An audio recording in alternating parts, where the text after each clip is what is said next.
Welcome to episode 96, Garrett Camp 7 Lessons.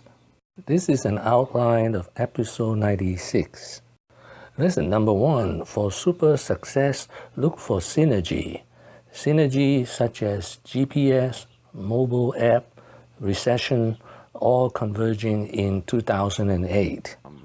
And a lot of times I'm thinking about what are the things that like now the stars have aligned. And like with Uber in 2009, it was a combination of App Store, GPS, battery life on a phone, you know, all these different things that sort of enabled it to go together. And like even a year or two before, it wouldn't have been possible. So I think if I see something where I feel like, oh man, this is using something that just recently the synergy existed, I think that's something I get excited about. Lesson number 2, better rider or user experience. There are numerous advantages. For example, you can call the cab anytime, anywhere. Also, you know exactly where the cab is coming. You can even talk directly to the driver. Also, you save time waiting. In 2008, Camp was watching Casino Royale when he noticed James Bond use a cell phone to track the location of a car. And that's when he thought to himself, how cool would it be if I could push a button on my phone and watch my cab arrive? The idea was born. I pull up the app, and as you can see, you can set the pickup location right here to Vilas Hall, right where we're at. So I'm just gonna set that and click request Uber, and it is apparently doing this thing right now.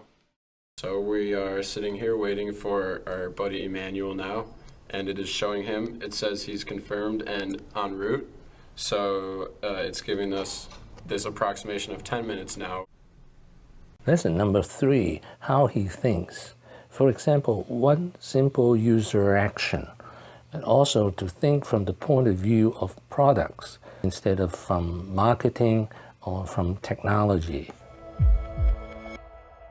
So we were talking at the party last night about your various ventures. You also, before Uber, you were co-founder of StumbleUpon, which you sold to eBay. You're now seeding various startups. Is there a theme to your philosophy about technology? Is there a theme to your various ventures over the course of your career? I think one common theme is I actually think more from the product perspective than the technology perspective. But it's always I'm looking for like one simple user action that I think that will do something very useful or very valuable. So I guess with StumbleUpon, you were clicking a button and it was showing you a web page, right? And then with Uber, obviously you click and a car comes. But generally just that idea of what is a product where one simple user action can do something very interesting. I think I'm always looking for that. And I feel like that's been sort of a common theme, I think, to stuff I've worked on. Lesson number 4, what is disruption according to Garrett Camp? Garrett Camp won the Disruptor of the Year award in 2013. He also won a hammer. My co-founder would actually answer that a lot better. I'm mostly focused on the design of the product. Don't let the facts get in the way.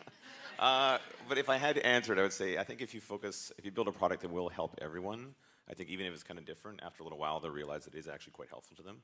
And I think this is actually, in our case, employing a lot of drivers and creating a lot of jobs. So I think that once people realize that, they start to kind of be okay with it. Well, feel free to use the hammer with any other resistance that you get. All right, I'll keep that in mind. Congratulations. Thank you.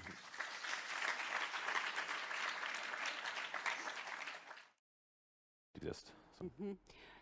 Are you focused really on disruption per se, or more on user interface? And I don't really think of it like, oh, I'm going to go be disruptive. That's not really what I've ever thought. I mean, I think if you just make the product simple enough and easy enough to use, and it's valuable enough, then it will potentially be disruptive. But I never really thought of, that was never a word that I even used early on. I think the media has used that word recently, but that definitely wasn't something that we talked about at the beginning. Lesson number 5, real reasons why Travis Kalanick took over at Uber. Kalanick was able to get funding, billions of dollars of funding. Also, Kalanick was able to lead in efficiency and scaling. This idea of calling a car with a push of a button. He started Uber, originally called Uber Cab, in 2009. and was first thought of as a luxury service. It was a black car business in the beginning. It wasn't this sort of peer-to-peer ride sharing. It was, nice black cars, and this was meant to get a car whenever they wanted and to get a nice car. But when its main competitor entered the marketplace in 2012, Uber had to pivot. Once it was obvious that Lyft was going to be successful and be able to do this peer-to-peer ride-sharing business, he was savvy enough to launch his own products. So Kalanick, well known as an extremely strong salesperson, raised a huge amount of money. They raised, hundreds of millions from Google Ventures and TPG. And created UberX, which is really the defining product, which lets people sign up with basically the car they have without having to have been this legacy black car worker. Lesson number 6. Camp is a serial entrepreneur. First, he made $75 million from Stumble Upon. Second, he made billions of dollars from Uber, and he is starting Expa. I wanted to ask about Expa. Yep. Yeah, so basically Expa is I think culturally we're a product design firm. Under the hood, we're a private equity firm, but we're kind of meshing those two concepts. So instead of a traditional venture investor where you're sort of waiting for something to be created and then you invest in it, most of the things we're working on are ideas of me or one of my partners. So we've come up with about 10 so far that we're kind of working on. Some still haven't been announced. But basically, these are ideas that we really like, ideas that we're excited about. We haven't seen anything out there that we like as much, so we want to do it when I kind of created ourselves. So the same sort of thing that motivated me with Stumble Upon or Uber, creating a product that I personally want to use. Lesson number 7. Garrett Camp is one of the pioneers of the gig economy. So what is a gig economy? What we now call the gig economy, paying independent contractors through an app for a service, whether it's cleaning a home, delivering food, or being a chauffeur.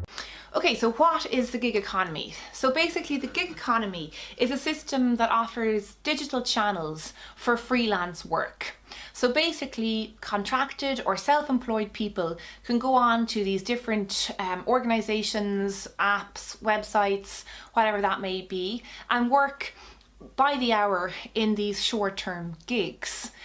So by and large, it is really about small-scale entrepreneurship. It's people who want to work their own hours, work on a freelance basis, and they can take as many gigs, as they want. So those gigs can range from anything to, giving people a ride in your car if you're an Uber driver, or Thank you for watching. Please subscribe and leave your comments and questions below. Wishing everyone peace and prosperity.